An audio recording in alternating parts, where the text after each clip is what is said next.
Claire, terrifiée mais déterminée, se tenait à ses côtés, tenant une amulette que la prêtresse lui avait donnée. Après ce qui sembla une éternité, la sensation de froid commença à se dissiper, et l'ombre sembla se fondre dans les murs, disparaissant peu à peu. La prêtresse, épuisée mais victorieuse, annonça que l'esprit avait été banni. « Mais il faudra rester vigilant », ajouta-t-elle. « Des esprits aussi puissants peuvent parfois trouver un moyen de revenir. » Cette nuit-là, Claire et Jean purent enfin dormir paisiblement. Pour la première fois depuis des mois, Claire n'eut aucun cauchemar, et la maison sembla retrouver sa tranquillité.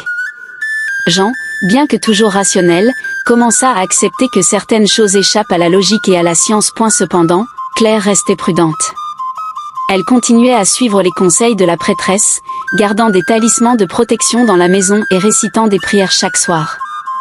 Elle savait que la bataille n'était peut-être pas totalement terminée, mais elle était prête à tout pour protéger sa famille. Leurs vies reprirent peu à peu leur cours normal, et Claire se concentra sur sa grossesse, déterminée à offrir à son enfant un foyer aimant et sécurisé. Jean, plus attentif et protecteur que jamais, se tenait à ses côtés, prêt à affronter n'importe quel danger pour sa famille.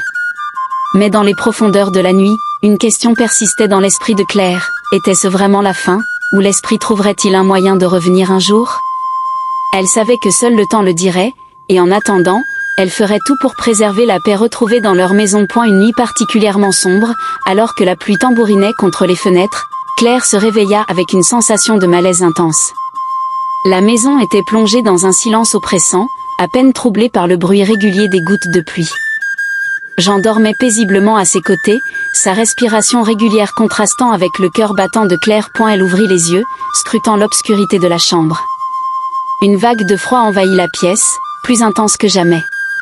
Claire frissonna et se redressa légèrement, sentant une présence dans la pièce. Soudain, une silhouette émergea des ténèbres. Claire resta figée, ses yeux écarquillés de terreur. La silhouette ressemblait étrangement à Jean, mais avec des traits plus sinistres. Ses yeux, habituellement doux et aimants, étaient remplacés par des orbites sombres et vides. Sa bouche, qui affichait habituellement un sourire rassurant, était tordue en un rictus menaçant.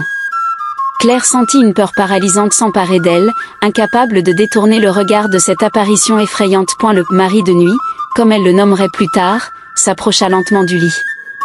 Chaque pas résonnait comme un écho sinistre dans le silence de la chambre. Claire voulut crier, mais sa voix resta bloquée dans sa gorge.